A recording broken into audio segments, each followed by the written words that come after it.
Vous êtes bien sur la chaîne YouTube de Moto Magazine, la seule chaîne 100% sans langue de bois du PAF Motovisuel. Je suis avec Nico, notre community manager. Il n'est pas que figurant dans Le Seigneur des Anneaux, il est aussi jeune permis A2. Et Nico, c'est un grand jour aujourd'hui parce que le compteur vient de passer à 2 chiffres. C'est ta 10e moto, sur laquelle tu roules depuis le début de ta jeune existence. Ouais, tout à fait. C'est une CB500. Alors la CB500, je dirais, c'est l'espèce d'évidence quand on est un jeune motard. C'est le truc a priori sans surprise, sans aspérité, sans rien. C'est la moto pragmatique, facile par excellence. Et ce qui m'a fasciné, c'est que tu es rentré un soir au bureau, tu m'as dit « Putain mec, je suis amoureux ». Ah ouais, non, elle est incroyable. Elle est incroyable, du velours à conduire. C'est-à-dire que bon, après, je suis allé au parc presse de Honda, j'étais sur une Zontes 310T, qui est un trail chinois. Ça y est, tout de suite, on dit du mal des copains. Non, non, c'est vrai que la Zontes a pas bien vieilli. Non, mais voilà, c'est pas tout à fait pareil. Mais disons que voilà, j'ai pris cette Honda en main et ça a été incroyable. C'est-à-dire qu'elle est agile, elle est souple. La boîte de vitesse, ça m'a rappelé ma Honda Civic de 97, c'est-à-dire la Corsa diesel, voilà, la Corsa qui traîne dans le parking de Motomag. C'est-à-dire que ce qui m'a le plus impressionné vraiment au départ, c'est vraiment cette boîte de vitesse. Elle est souple, elle est d'une précision, on ne cherche pas le point mort. Tout est fluide en fait, tout est naturel. Ensuite, elle est toute légère, forcément. Alors, sans le savoir, je me permets de t'interrompre, c'est mon côté vieux con, je m'autorise ce droit. Je t'en prie. Sans le savoir, tu viens de mettre le doigt sur un des points forts de Honda, c'est-à-dire une capacité à faire des motos qui sont des évidences à conduire, et ça depuis 40 ans. Si c'est pas plus. Tu prends une CX400 de 1982, tu auras ce même feeling au niveau des freins et de l'embrayage, tu auras cette même douceur dans la boîte, tu auras cette même précision au niveau de la conduite. Et donc cette capacité à faire des motos qui sont des évidences absolues, même une RC30 qui est une moto faite pour la course, tu as cette douceur dans l'embrayage, dans la boîte, dans les commandes, et qui fait qu'en fait tu es sur une Honda, tu roules avec depuis 5 minutes, c'est comme si tu la connaissais depuis toujours. Ouais, c'est exactement je suis pas là pour faire la pub de Honda, mais moi qui ai essayé plein de motos, y compris des bons nanars des années 80, même une 750 XLV qui est une moto complètement à chier, surtout les premiers rouges là, avec la déco pompier, etc. Tu as déjà cette précision de commande, donc c'est cool que ça te parle et c'est cool que en passant d'une moto moins aboutie dans les détails à cette CB500, tu puisses voir tout de suite que en fait on se sent tout de suite à l'aise et pour un débutant c'est hyper important. Ah oui, non mais tout à fait, moi je la trouve, en fait je comprends pourquoi les moto-écoles la choisissent, c'est-à-dire que c'est une moto légère, agile, le moteur, en fait la bicylindre est fin, donc du coup en fait sans mauvais jeu de mots on la sent bien entre les jambes et on peut facilement en fait l'emmener, c'est elle qui nous emmène là où on veut, c'est-à-dire on fixe le regard dans un virage, hop elle nous emmène, on se sent vraiment à l'aise, on se sent accompagné en fait avec cette moto, et vraiment j'ai été sous le charme, voilà elle a tout pour plaire en tout cas. Et pourtant toi qui es un vieux dans un corps de jeune, le look c'est pas trop ta cam. Ah le look c'est pas du tout ma cam. Toi tu préférais une Honda Cube de 62. Ouais, c'est ça, ouais. Modèle Vietnam du Nord avec les pare-jambes quoi. Ah oui, non, tout à fait. Je préfère le CX400. Mais tu t'es senti bien dessus au niveau ergonomie, etc. Ah ouais, non, c'est super. Même au niveau de la selle, je veux dire, on croit que c'est une selle plate, genre planche à pain. Mais en fait, pas du tout. C'est-à-dire que c'est assez confort au final. Moi, d'habitude, quand je roule une moto toute une journée, j'ai mal aux cuisses, j'ai mal aux fesses et tout. Là, que dalle. Côté moteur, on a un bicylindre. Toi, tu as connu quelques bicylindres puisque tu as passé le permis sur une MT-07. Ouais, sur l'essai Moto Magazine des vacances, on t'a filé une F900R en A2. Tout à fait, mais qui est un bicylindre, mais qui fait quasiment le double cylindré. Ouais. T'as aimé, t'as pas aimé? Tu m'as dit ce qui était cool, c'est que je roulais à 35 à l'heure en ville en 4ème, en toute douceur. Ouais, ça, pareil, quand tu es débutant, c'est un argument important. Ouais, c'est-à-dire que le bicylindre est vraiment souple. C'est-à-dire qu'il y a plusieurs fois, je me suis pris en fait en ville à 35 km/h, croisière.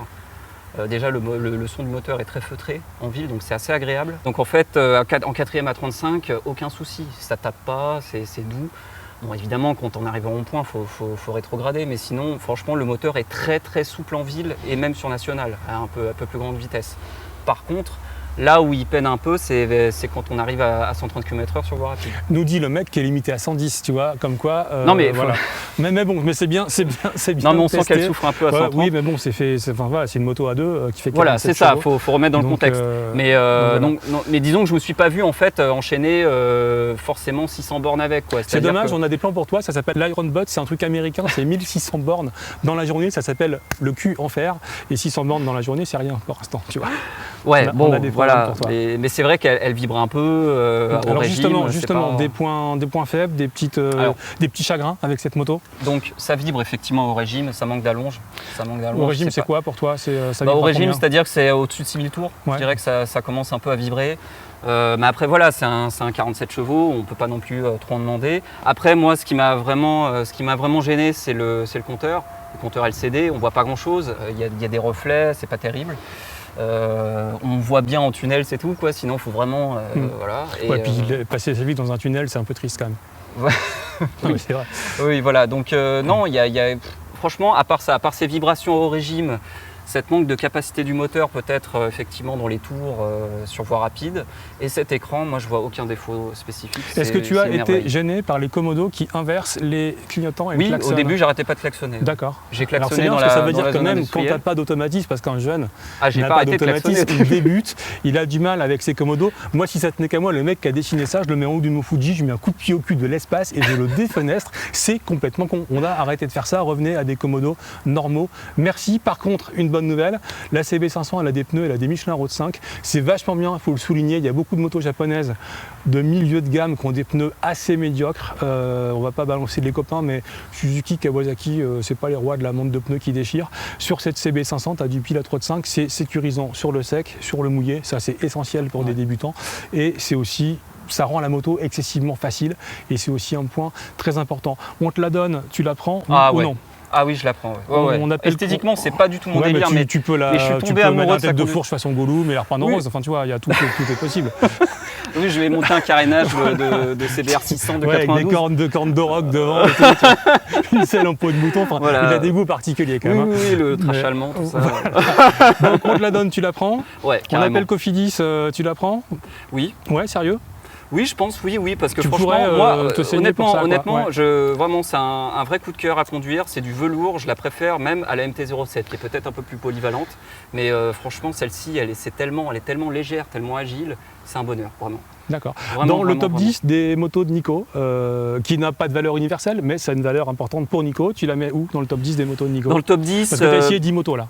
ah putain. Bah, et putain, Dans le ouais. top 10, je la mettrai en deuxième. C'est quoi en premier? Je dirais le SV650 de 2000 carbu. Critère moins 12, le mec il met en premier une moto de laquelle il peut pas rouler quoi. D'accord, Voilà. ok, très bien. Mais je vais faire un classement un peu plus fin. je vous avoue. Au bout de 2 ans, tu continuerais à la garder ou tu passerais à autre chose? Ah, ça c'est le problème. Je pense que j'ai tellement des goûts de vieux que peut-être que je passerai à autre chose. D'accord. Mais ceci dit, voilà, peut-être que l'amour serait tellement dingue que je la garderais quand même. Dis donc, Phil Guillemauve, en parlant de goût de vieux, qu'est-ce que t'en penses de cette CB500? L'effronté quoi, le mec Non, il mais est attends, même pas faut là pas depuis 6 déconner. mois. Voilà. Écoute, moi j'en pense comme toi, c'est une moto qui est d'une évidence absolue. Pour un vieux briscard comme moi, je pourrais vivre avec, parce que pour aller bosser, tu vois, on sait pas des trajets qui te sont kiffés, donc autant avoir une moto qui se fait oublier, elle le fait très bien. Il y a juste un point, puisqu'on parle de goût de vieux, c'est qu'en fait, cette moto, malgré tout, c'est une forme de régression. Alors c'est pas la faute de Honda, c'est la faute de la législation. On va se souvenir que toi, quand tu n'étais pas né en 94, la CB... Non, tu n'étais pas né en 94. Ah non, t'es né en 2006. T'es pas né en 2006. Ah merde, je sais. Alors en 94, la CB500, c'était une moto de débutant, mais c'était la meilleure de l'époque parce qu'elle faisait non pas 47 chevaux comme celle-là, mais elle faisait 58 chevaux. Elle ne faisait pas 43 Nm, mais 47 Nm. Elle prenait plus de tours. Elle avait un moteur qui marchait dans les tours. Et ça marchait tellement qu'ils ont fait une formule de promotion. Ils ont fait la CB500 Cup qui a vu éclore des pilotes comme Sébastien Charpentier, double fois champion du monde de super sport. Donc c'était une moto avec laquelle tu pouvais faire de la piste, de la route, aller bosser. C'était increvable. Nos copains de Moto Revue en ont pris une, ils lui ont mis 300 000 bornes, ils sont allés à Dakar dans le Sahara, machin avec, ils ont fait de la course avec une moto qui avait déjà, je crois, 200 000 au compteur. C'était increvable. Ça aussi, c'est probablement très increvable. Mais elle a perdu un petit peu du peps qui caractérisait ce qu'était vraiment la CB500 des années 90. Oui, là, Donc on est plus dans on est dans la moto la 2 bike. édulcorée, conforme à la société d'aujourd'hui, c'est-à-dire sans grande aspérité. Par contre, ça fait excessivement bien le job. J'ai hâte d'un truc, c'est de TCVRS essayer ta 11e moto. On prendra un truc très différent, puis on voit ce que tu en penses et comment le classement va évoluer. Ça te plaît comme programme? Ah oui, carrément. Voilà, le mec, on lui file des motos et il est Ah content. Mais oui, c'est assez facile à contenter un jeune permis. Merci de nous suivre sur ces nouveaux programmes, hein. La découverte, non pas l'essai, la découverte d'une moto A2 par un permis A2 de la rédaction de Motomag. Il y en aura bien d'autres à venir sur la chaîne, bien d'autres programmes aussi, des essais, des comparos, des débriefs, du MotoGP, des apéros, plein de surprises. Bisous sur le casque, Nico. À vous aussi, soyez prudents, surtout toi, et à très bientôt. Donc comme vous l'avez vu, moi j'ai adoré la CB500, c'était un vrai coup de cœur. Là je suis en présence de Nadège. Nadège, elle a eu donc son permis A il y a peu, mais elle est toujours sur une moto A2, elle est toujours sur cette CB500 qui est sa première moto. Nadège, pourquoi as-tu choisi cette moto? Raison toute simple, le prix, la hauteur de selle et la consommation.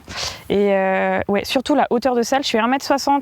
Elle est 63 avec des baskets un peu compensées et en toute honnêteté dans une pente, c'est la seule moto où je touche par terre et je peux la retenir quoi. Est-ce que tu l'as essayé avant? Est-ce que tu as pu essayer plusieurs motos avant de... J'ai passé mon permis A2 dessus. Ah d'accord. Par contre après, avant de l'acheter, j'ai quand même essayé la MT-07, okay. J'ai essayé la SV650. D'accord. Je me suis arrêtée à ça parce que mon cœur me disait non, la CB500 c'est là où tu es la plus à l'aise. D'accord.